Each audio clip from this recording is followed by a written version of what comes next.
कुमजा English अनिशुम तरागा तरेतगे कुमजा English अनिशुम कुनमरीगे March था फाउबदा चथकिबा ड्राइव लो काइना पोपी थारंबा सिंगे मथक्ता एफआईआर केस चामरीगा तरागा निथु रजिस्टर तौख्रे लम एकर लिसिंग तरागा तरुका चाट्रेट मरीफु निपान दा थारंबा पोपी पांबी सिंगसु मांगताहनख्रे हाइना चीफ मिनिस्टर नोंथोंबम बिरेना हाउस थंख्रे वाफम असिंगसी चथकिबा मणिपुर लेजिस्लेटिव असेंबली मिफमगे क्वेश्चन आवर सेशन दा ऑपोजिशन के एमएलए थोकचोम लोकेशन हंगलकपा वाहंग अमगी पाकुम चीफ मिनिस्टर नोंथोंबम बिरेना हाउस थंखिबने ngasi pangthokiba assembly mifamge question hour session da opposition ki MLA thokchom location kumja english nganishum na taraga taritage kumja english nganishum na kunmari ge mars tha faubada chatakiba drive da lona yadaba moong da popi thaba miyoi singi mathak da loss taukiba FIR masing kayano popi thabaga mari lainana law enforcement agency na fagatkiba farmer amade land owner singi list house thambiu amade kumja english nganishum na taraga taritage kumja english nganishum na kunmari faubada poppy field kayamarum manghan khre haina hanglake wahang adugi paukum piraduna house ki leader su oriba chief minister nongthomam pirena hai kumja english nganishum na taraga taritage kumja english nganishum na kunmari ki mars ta faubada chathakiba drive adu da lo kaina poppy tharambaga mari lainana FIR chamri ga taraga nithoi register tawkhre kumja english nganishum na kunmari ki mars kuntraga mathoi faubada poppy tharamba farmer humfuma pan yauna village tip taraga taruk amade poppy thabagi investor oiba miyoi ani fagatke poppy tharamba farmer sing atopa sinfam ama paibi yanaba laingang na horticulture amadi agriculture department ki makhada tungan bi scheme sing paikatuna hairana chingba thanaba thorang paikhatle poppy tharamba sing gi mathakta paliba ek ase drug lalonba amada panba ek aduga chap manai poppy thaba sing gi mathakta NDPS ek ki makhada akan mideng jangli haina chief minister nongthomam birena house ta thongke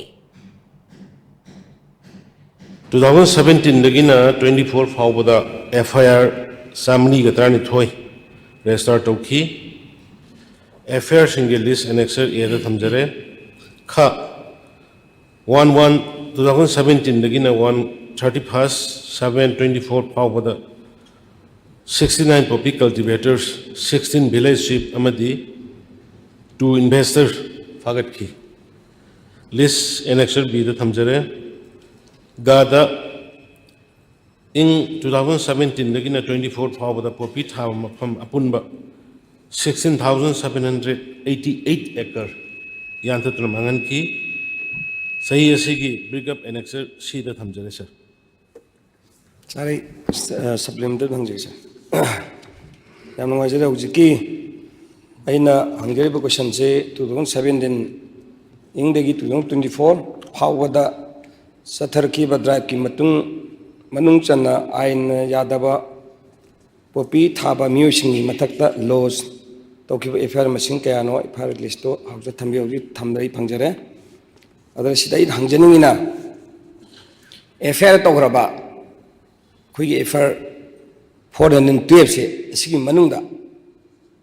masagi kaya namna ain haitarene conviction pirabage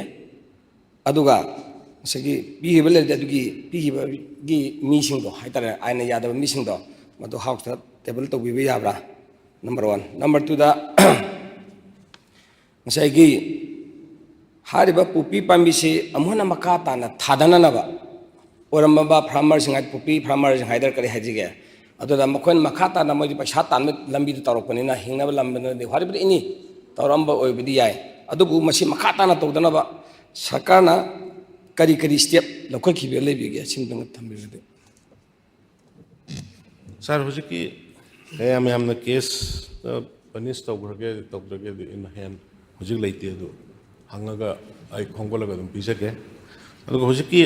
poppy thadana ba hai buje sar ko yam kanna hek hawbodagi poppy anthar pa loina na farmer singda koi makhal makhagi facility pir kan alternative koi kana gumba farm tongning ba khoning ba adugi damta koi tongan ba scheme launch tor bla koni sa kana gumba na huji kano da di koi ukhrul gi khunna ma di pura tokra kan da koi poppy hana tharma moi masana yan tha chara ka tokra kan da huji koi gi horticulture gi thoina director kari ada salaga phajana moi thaba khorpa tawe aduna aina house thamjaning si poppy tharambadagi alternative tauge hai ba farmer khudimak ta khoi horticulture ki department dagi तरफ्तगी agriculture department तरफ्तगी तोान मधुगीदमक्ता scheme अखोई थम्मकान मोइदा alternative livelihood मोइगी fruits कनोगी fruit bearing plan तौगेरा अदगी जिंजर सागेरा टर्मरिक थागेरा व्हाटएवर मधुगीदो अखोई स्कीम लाई अदुगुम्बदो अखोई प्रोवाइड तौरगा होनरी है नरमाई थमजक सर लास्ट मतंगा जरे हुजकी ऑनरेबल सीएम ना खुंबी बसगी अइना कन्विक्शन कया पी हंगदai थिंगाना कन ताजा हुद्रा दुगा पीरगे ना हाइबिगिबो मान नतबा लिस्टुना पिरे हाबा अइना हाइदि कनदो हाइजब तारे अदो अइ मतंग क्लियरफाई तोंग बम हाइतारे ने मकोइदा हारेबा कनोसी एक्से मसी मापंग कंद्र खंद्र हाइतारे मसी तौर मसी हेक थारुबा मतम आइजे सही अनि मंगा तारा फॉर एग्जांपल मदो दंडी फंगी कन्विक्शन फंगी हाइबे लेरगदी मोइ हंदर कुसु याय अदो इतारदी मसी पोजे पारो दैजे सोइना इस तौगन हाइबे लेरगदी अदो अदुमगी अयाक अकन बाहाइतारने दंडी पीबे याबा हाइदि मोइ द कन्विक्शन पीबे याबासे मसिंग तक अप्लाई तौबिरबा देन अदुगा सी होगी लेबा खुगी पी थाबगी महुता मसै मोइदा मसी मत सीना तौ हाइबदो बाय मियोबे द कानबा पोट तौदा स हाइबिगरे अदो अदुम तंग थंबिरगदी नुवागने अदुम एजरगे सर पॉपी थाबगा अखोई ड्रग्स लालोनबगी समाने अदुगा सिमिलरिटी याम लay अदुना एनडीपीएस की एक की मखादा अकनब पनिशमेंट अदुम लay अदुगा हुजिकी कइनोदुदी अल्टरनेटिव की दुदी अखोई याम फजन मदद फुल सिंग तौजरी सोइदन समाय पाकने न खलसे